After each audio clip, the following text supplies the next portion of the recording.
আজকে সাফল্য বন্ধুর জন্মদিন উপলক্ষে আমরা হাঁস খাওয়ার আয়োজন করেছি।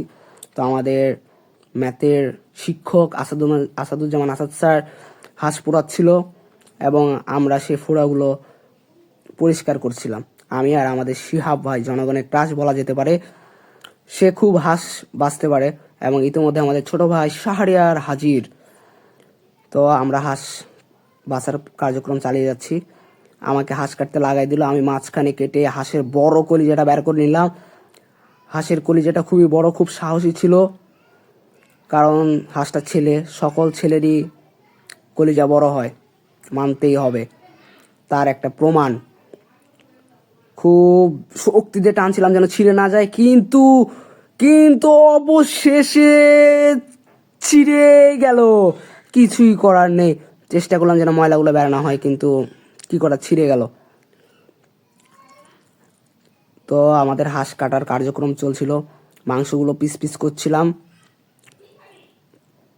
সুন্দর করে আমাদের হাঁস কাটা হয়ে যাচ্ছে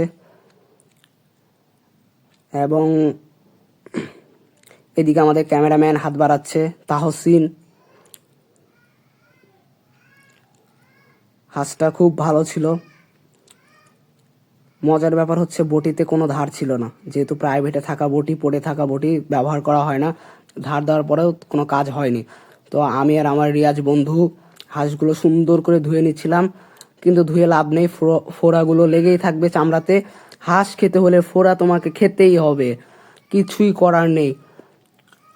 এইদিকে শিয়াব ভাইকে ঘর মোছার কাজে লাগাই দিয়েছি, সে পা দিয়ে ডলে উঠাচ্ছে যেন রক্তগুলো লেগে না থাকে, যেন কোনো গন্ধ বা ময়লা না হয়ে থাকে।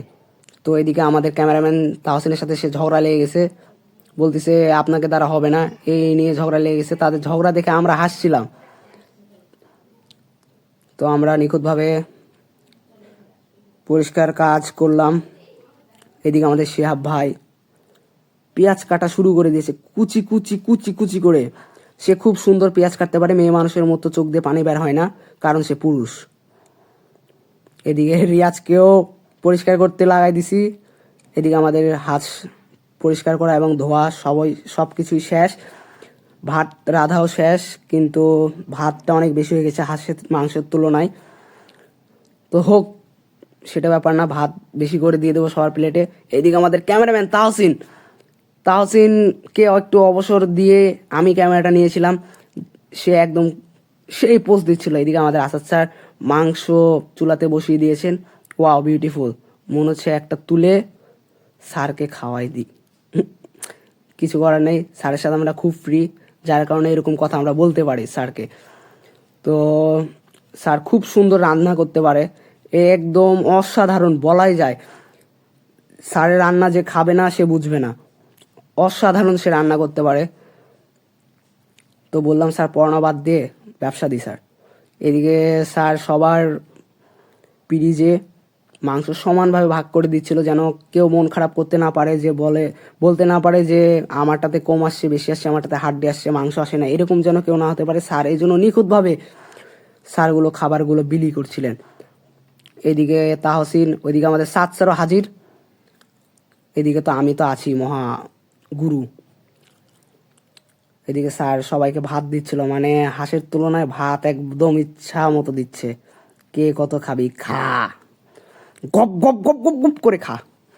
এদিকে এই যে আমাদের বার্থডে বয় সাফল্য, এদিকে আমাকে কতগুলা দিছে, আমি জীবনে এতগুলা ভাত খাই না। এদিকে আমাদের বার্থডে বয় সাফল্য একদম খেয়ে সে 2 প্লেট স্যারের সাথে যুদ্ধ করে খেয়েছে, কে পারে। তো অবশেষে দুইজনে জয়ী হয়েছে, কিন্তু সে একদম চ্যাগলায় শুয়ে আছে, যা দেখার মতন। সে বলছিল নে মানি ব্যাগটা নিয়ে খেয়ে আসো, আরও কত খেতে পারো, বাইরে যেয়ে খেয়ে আসো। মানি ব্যাগটা টান দিয়ে নিয়ে তাহসিনকে বললাম দেখ কয় টাকা আছে। ও মা, 1 টাকা যদি থাকতো, এই বের করেছি, তার ললিতার ছবি ছিল, যার কারণে সে হাত থেকে কেড়ে নিল। এদিকে আমাদের শিয়াব ভাই খাওয়া দাওয়া শেষে দই বিতরণ করছিল সমানভাবে, সমান ইকুয়াল। তো এদিকে সবাই খাওয়ার জন্য চলে আসছে। এদিকে আমাদের স্যার আসাদ স্যার খাওয়া শুরু করে দিয়েছে। এদিকে আমাদের বার্থডে বয় শুধু ফোন চালায়, সেও খুব ব্যস্ত। এদিকে আমি খাওয়া দাওয়া করে আমিও শেষ, আমি একদম গলা ভরে খেয়েছি। দিয়ে চিড়ার উপরে পা তুলে জমিদার স্টাইলে, ওয়াও বিউটিফুল বিউটিফুল বলা যায়। ও ঘুম দিতে মন চাচ্ছিল কিন্তু প্রচুর ঘুম ধরেছে। প্রাইভেটে সকাল 8টায় এসছি, বাসায় গিয়েছি 4:30 বিকাল। এদিকে সবাই খাওয়া দাওয়া করে যে হাসাহাসি করছে, আমি শুয়ে আছি দেখে, আমার শুয়ে থাকা দেখে ছোট ভাই শাহিন হাসছিল। ধন্যবাদ সবাইকে।